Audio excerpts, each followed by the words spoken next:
It's me, Kiana, coming at you today. So, you guys know I have returned back to YouTube and I want to share in a whole new level. I have so much to fill you guys in on. Um, I've tried to gradually fill you guys in on things, especially in between hospital stays and, life trials and tribulations and, the ups and downs just of being a woman, a wife, a black woman, a mother, a daughter, so on and so on. So, I wanted to talk about something that is really, really private. Um, but I want to talk about it because it has purpose and meaning. And I know that my sharing will free, um, encourage, uplift others. And that is my purpose. So, as you guys know, I had weight loss surgery 3 years ago. Um, 3 or 4 years ago. I don't even know, y'all. It was December 14th, 2014.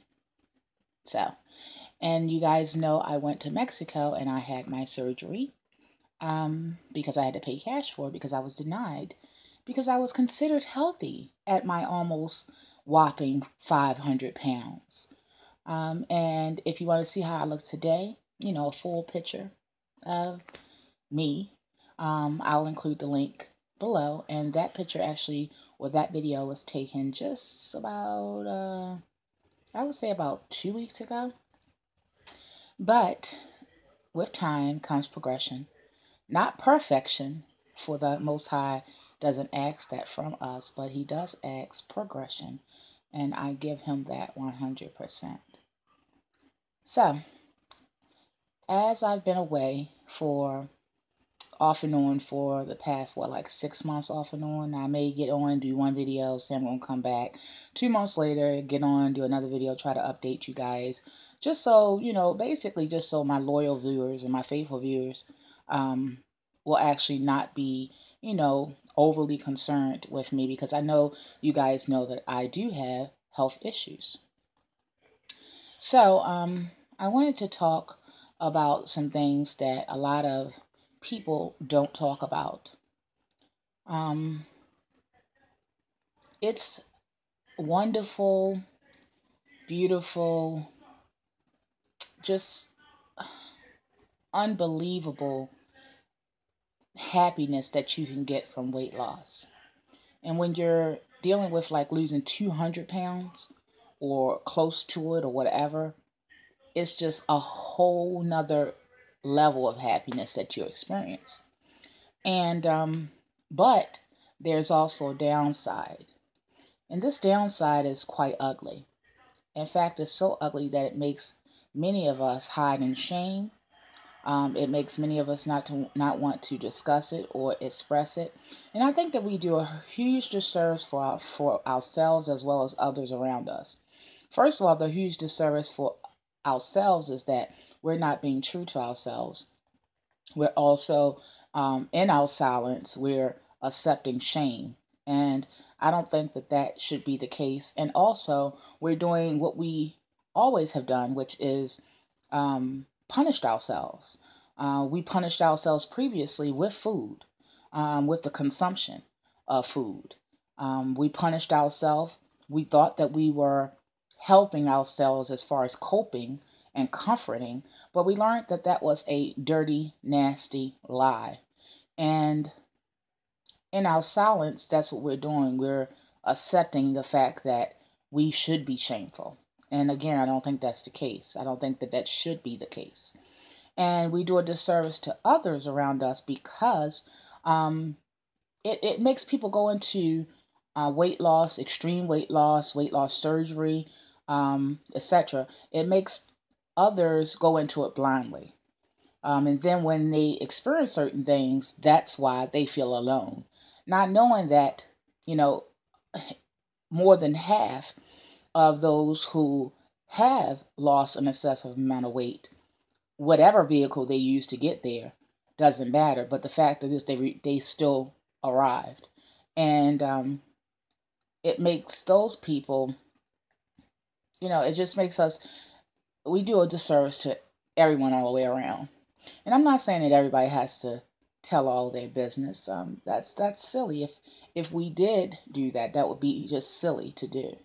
But I do think that uh, some of us have a calling to speak on certain things. So I accept it. So I wanted to talk to you guys specifically about is the once food is absent, or it has to be, literally you're forced to not even be able to consume much of anything.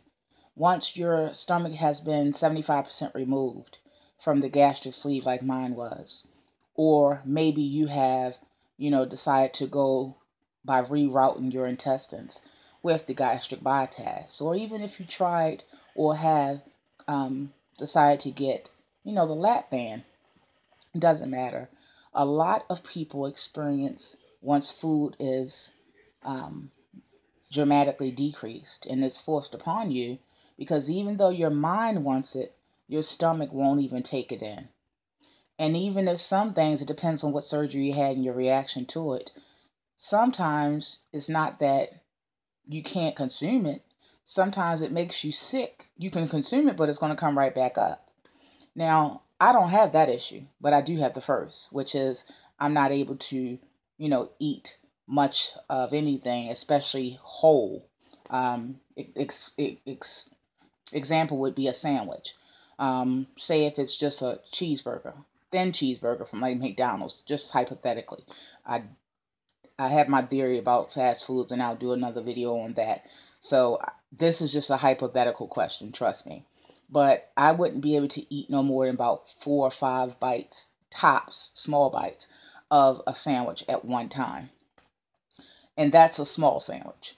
Most times I gut the middle of my sandwich out, because that's just a whole bunch of extra bread that just will fill me up. And, I'm not even able to consume really much of the actual sandwich. But anyway, once food is taken away, a lot of us seek other vices. That's why you see a lot of people turn to alcohol. Some people turn to drugs, whether that is recreational or hardcore drugs. Some people turn to being very promiscuous. Um, Whatever vice, the fact remains is that you're going to wind up more than likely looking for a vice, something to fill that need that you have inside, that give you that same comfort level.